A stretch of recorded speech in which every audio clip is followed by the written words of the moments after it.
like a cheetah. For haters, non-believers, I promise I will achieve it. The cheetah is loose. Touchdown! Just let all y'all know he can't guard me. I've had a chance to see Tua throw the ball. He's that dude, bro.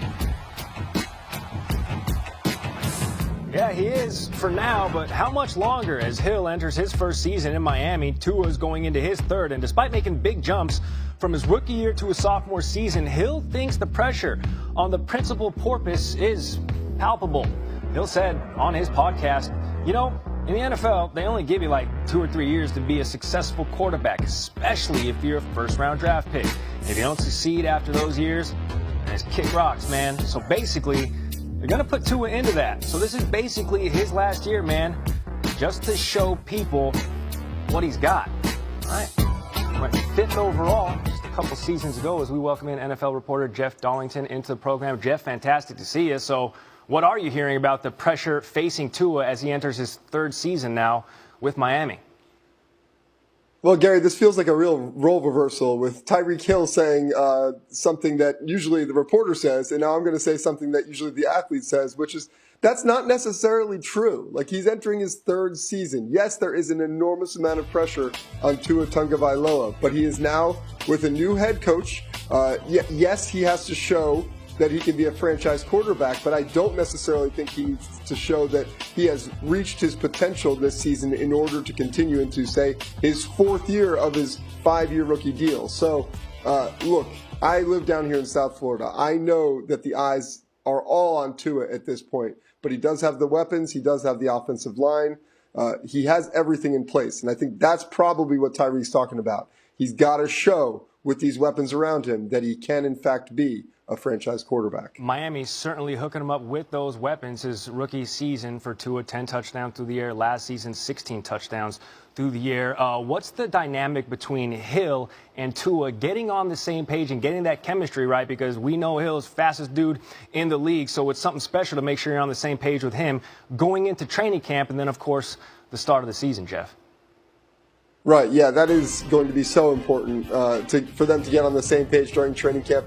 But one interesting note here, now as Mike McDaniel comes in, he's already talked about using Tyreek in ways that might look similar to the way that he used Deebo Samuel as the offensive coordinator in San Francisco. Not necessarily what we're used to seeing from Tyreek Hill in the highlights. But one thing we should remember is that when it came to the deep ball last year in Kansas City, Patrick Mahomes only completed 4 of the 16 attempts over 30 yards in that season. A lot of his touchdowns came on short passes as well. So I think we should expect to see Tua using Tyreek in ways that focus on yards after the catch. And we also shouldn't be too surprised if that's the way that Tyreek Hill makes his money this coming season. The Yak Attack back in Miami. Dolphins veterans scheduled to report to training camp July 26th, just 16 days from today. That's Jeff Darlington with the latest this morning on SportsCenter. Thanks, Jeff.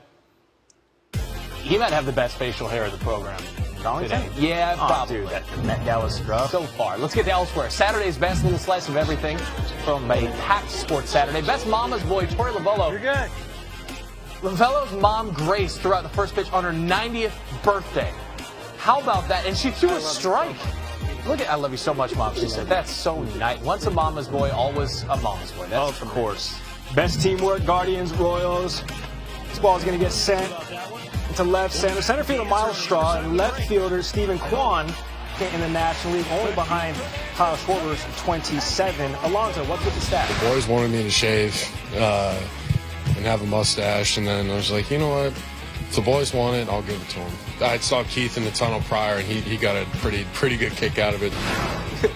If the boys want it, I'm saying, you got to deliver for the homies. All right, now it's the home half of the 6th. Runner on second. Mets trail by a run. Francisco Lindor going to change that. Everybody knows the lean changes the flight path. Did somebody say flight path? That's good. Lindor going to finish this game with 60 RBIs, not in the singular game, but now he has 60, which is great because he only had 63 all of last year. The Metropolitans are up by a run, top of the 8th now. Jesus Aguilar, holier, molier.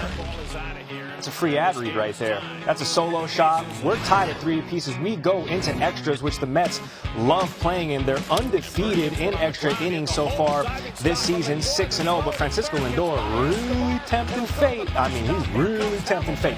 Throws that ball away, and Billy Hamilton has to get alive. He'll score for the Fish, so the Marlins up 4-3. Home half of the 10th. It's Tomas Nido. That's going to trickle under the third baseman's glove, so Mark Hanna comes all the way around to score. So we're tied 4 apiece. So from Nido to Brandon Nimmo. This should have ended the game, except it doesn't. A wild throw is going to end up scoring Nido. So follow me here. We're going from Nimmo to Nido to Nido. That's win.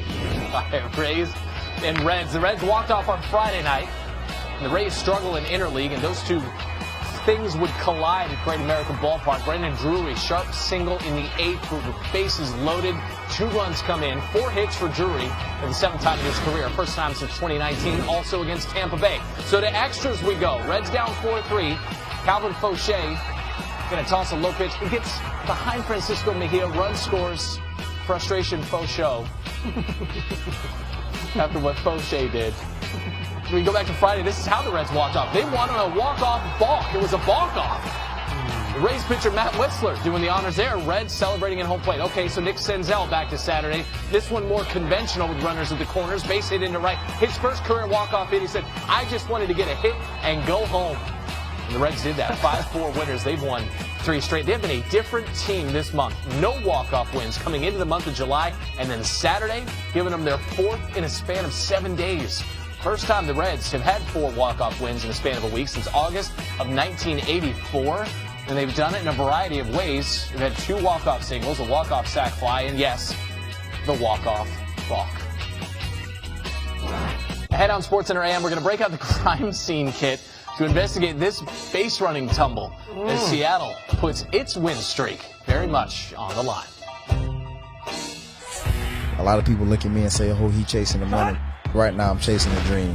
Running just like a cheetah. For haters, not believers, I promise I will achieve it. The cheetah is loose. Touchdown! Just let all y'all know he can't guard me.